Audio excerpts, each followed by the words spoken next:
Welcome to Call of the Soul podcast. My name is Simon North, and I'm your host on Call of the Soul podcast. Our guide into the fascinating world of holistic healing is transformational therapist Doug Buckingham. He is a friend of mine and an expert in many different types of energy healing work, and he's my main source of knowledge about many esoteric subjects. Call of the Soul podcast covers Doug's work healing people through hypnotherapy, regression, sound healing and more. For example, he is a crystal healing expert, which incidentally is how we met. He has a list of qualifications as long as your arm and has carried out treatments on literally thousands of people from all over the world. We're going to go on a fascinating journey together, diving deep into his unique healing techniques and uncovering Doug's life and work. He's one of the UK's leading authorities on regression therapy. So we're going to start our podcast series by exploring past lives and how they can affect us in quite unexpected and profound ways. Have you ever considered that your dreams might not be as random as they might seem? Or perhaps why you are pulled towards certain countries and not others? In my case, India, Ireland and Indonesia, and definitely not Russia or China.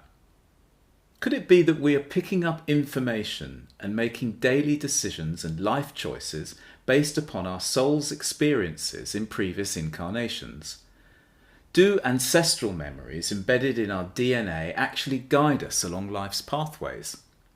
It might sound far-fetched, but millions of people all over the world believe in reincarnation and the idea of karmic memory. Over the next 4 or 5 episodes, we're going to be explaining this unusual and revealing technique from the ground up. So let's begin with looking at the real reason why people are drawn to exploring their past lives. In other words, the call of the soul. On the surface, I think there's a couple of main reasons why people come. One is curiosity. The words past lives evoke some interest. It's not your everyday conversation like. And then sometimes people seek understanding on situations. Why do I walk this way, or why do I behave in a certain way, or why am I drawn to France, or why am I particularly fascinated by the Tudor period in English history, etc., etc. And then probably another group of people, the group that say, well, I have this problem that I need to resolve. And they all say, either I suspect it's much earlier in my life or it comes from a past life, or they might well say, I've tried 15 other therapies and none of those have worked. And somebody tells me regression's quite effective for getting to the depth of things. So, obviously those few areas overlap, but the one overriding factor is that it's the call of the soul that's drawing people in. And whether it's through curiosity, whether it's for understanding, or whether it's to sort a problem out in your life, the soul will be either pushing you or pulling you towards a situation which is somehow unresolved in your consciousness. Can you give a summary of how a regression session goes? Well, I can and I can't.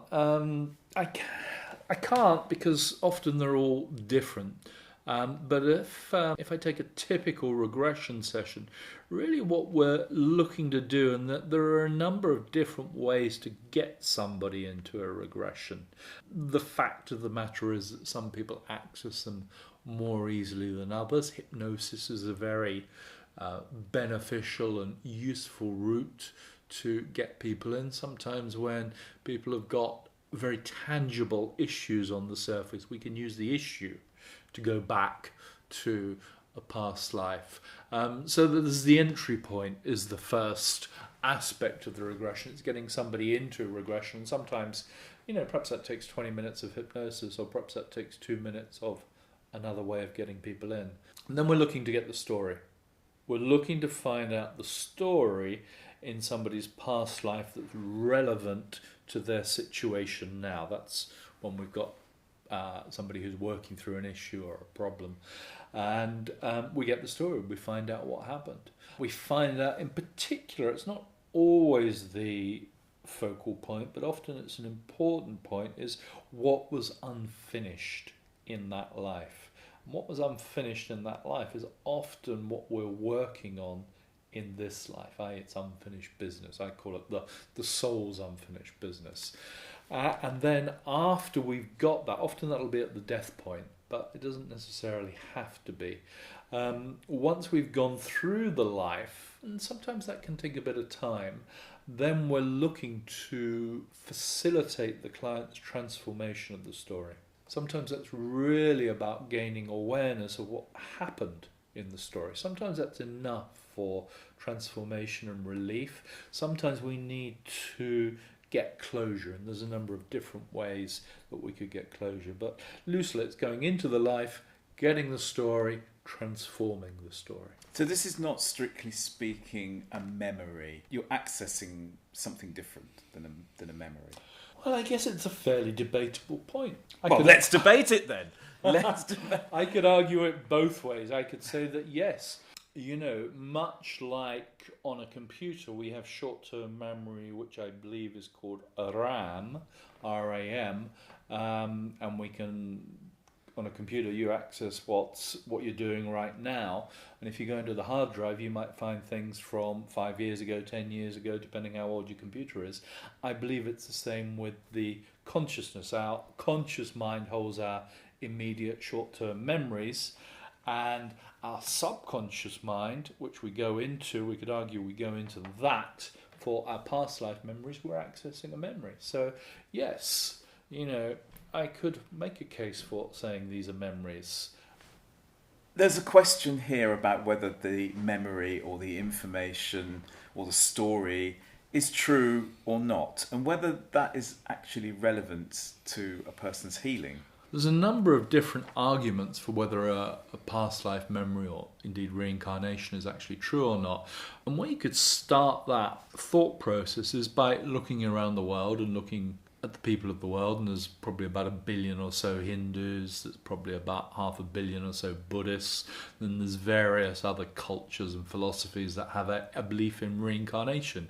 I could argue the case that perhaps there's 2 billion people, but I don't have to. We could say 1.5 billion, 1.7 billion. It's a lot of people in the planet who have a belief that reincarnation is true. There's another belief that actually what we're doing when we go into a past life memory is that the subconscious mind is making up a story that we're unable to address in our everyday conscious reality. So to make it easier to unravel it, we're making up a story.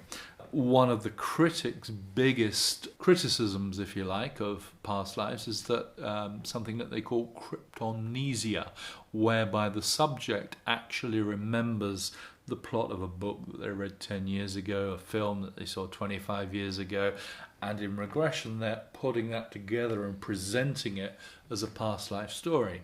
Carl Jung talked about the collective subconscious, and sometimes people say that actually going into a past life is like going into the collective subconscious, the memories of everyone who has ever lived.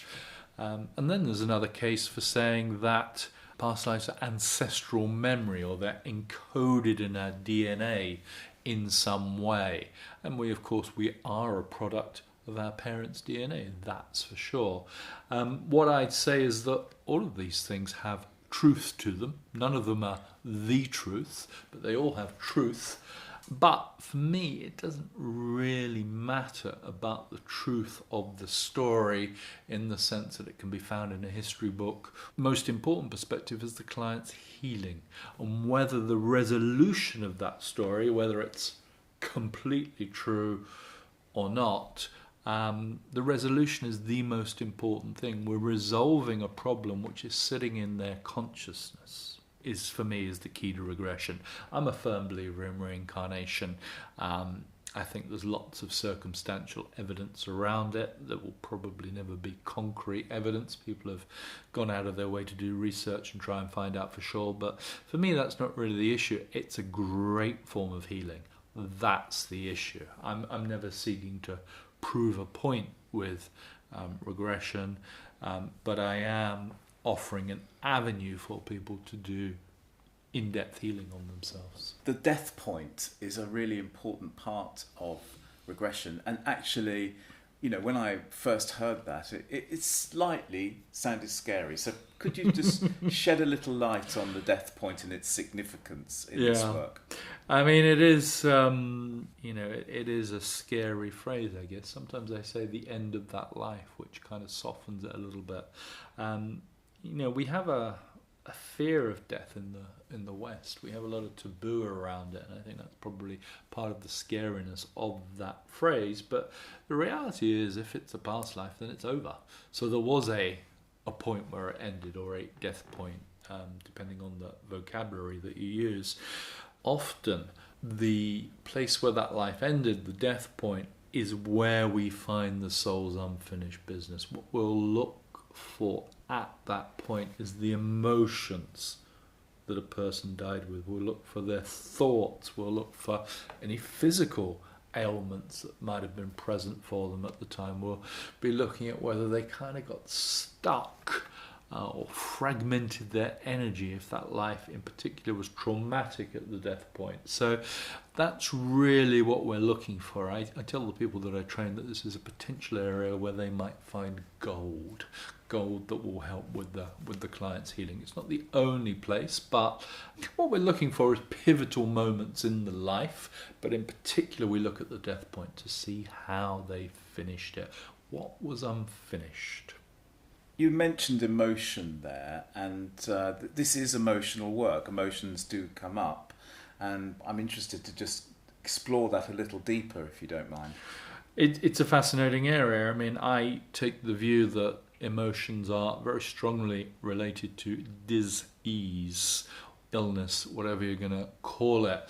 One of the first books that I ever read about 20 years ago was a book called The Molecules of Emotion by a lady called Candace Pert, who was a high-flying doctor who, word has it, should have won the Nobel Prize when that book came out, just because of the impact of that book and its simplicity, actually, in explaining how emotional imbalance can cause disease and illness. And I'm a firm subscriber to the fact that your biology is going to reflect your biography, i.e. how your body is, how your mind is as well, is going to reflect your history to date. I'm going to take it one step further, as most regression therapists do, and say, well, that can also come from previous incarnations that you might be working through in this life. So I'm a big fan of emotions and thoughts sitting together. For example, anger. If somebody's got anger issues, what's the thought going to be that goes with that emotion? Often it's something like, it's unfair, or it's unjust. There's going to be a thought that goes along with that emotion.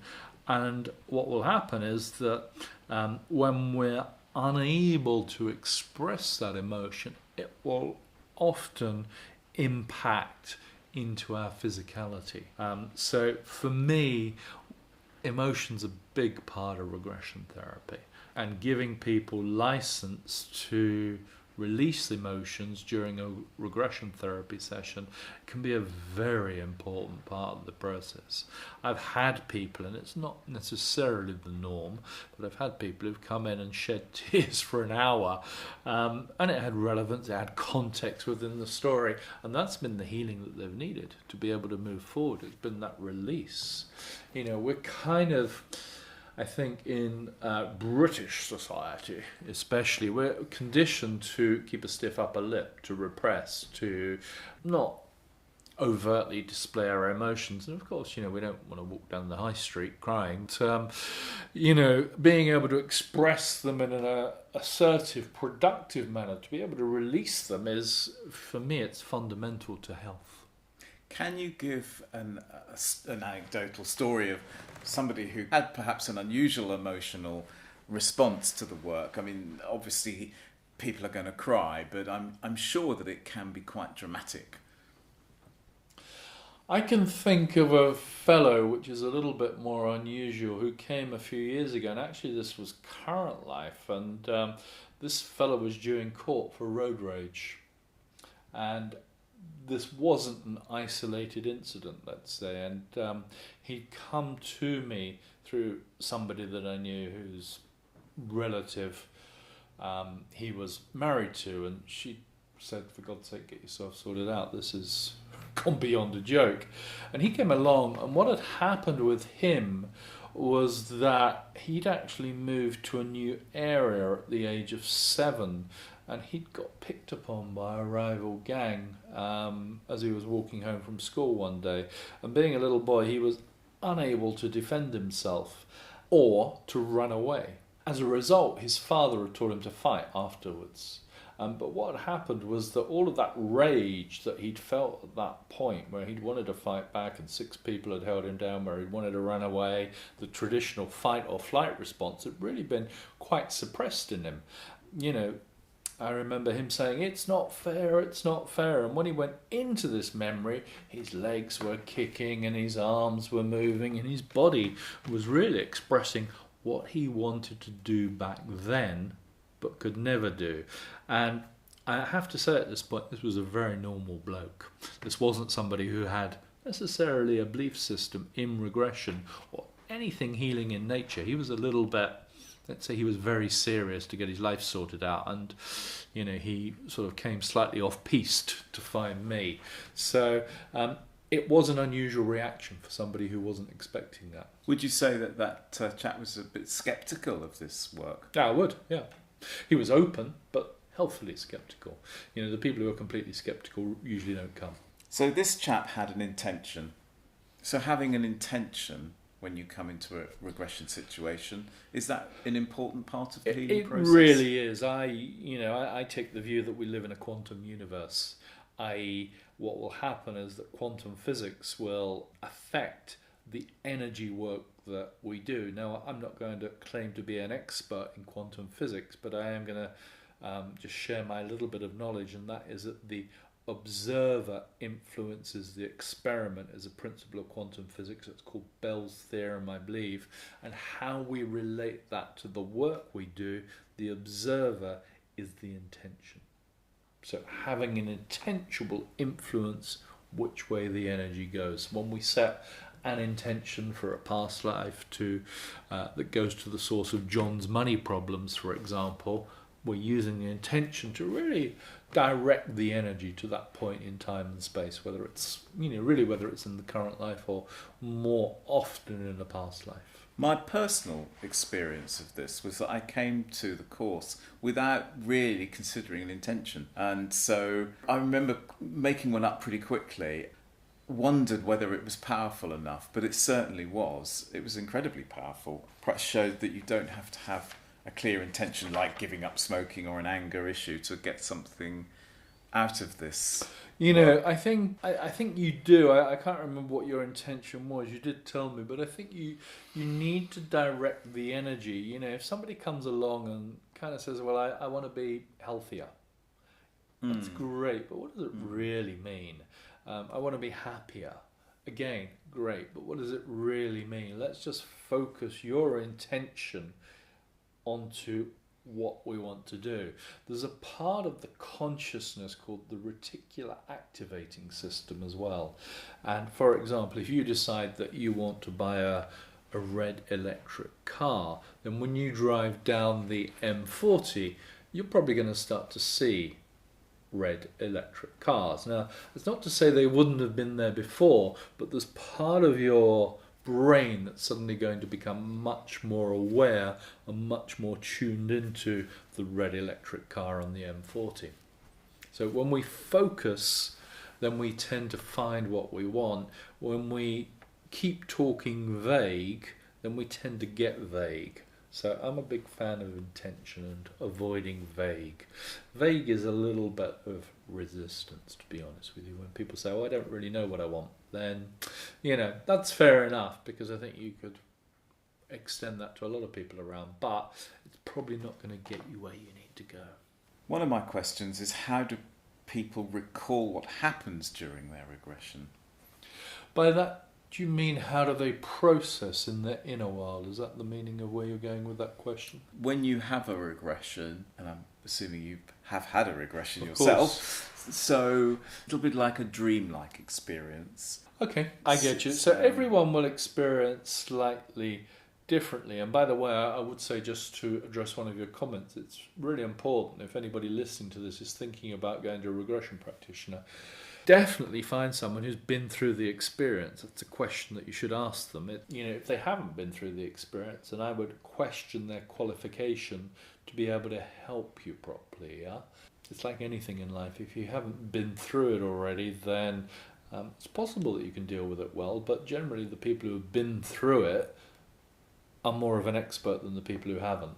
In terms of how we process, some people are very visual. It's different to a dream because most people experience dreams quite visually, as far as I'm aware, and they will have a little bit like a movie going on, or sections of a movie, or snapshots of a movie, or whatever it may be.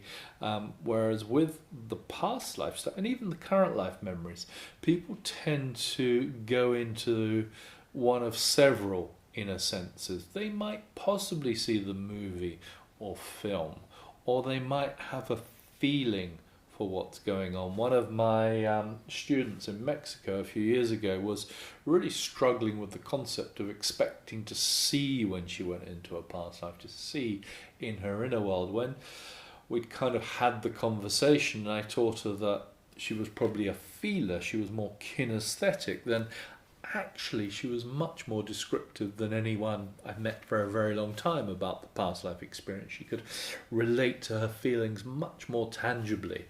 And then we get the people who know, people who just know the story. I'm a knower.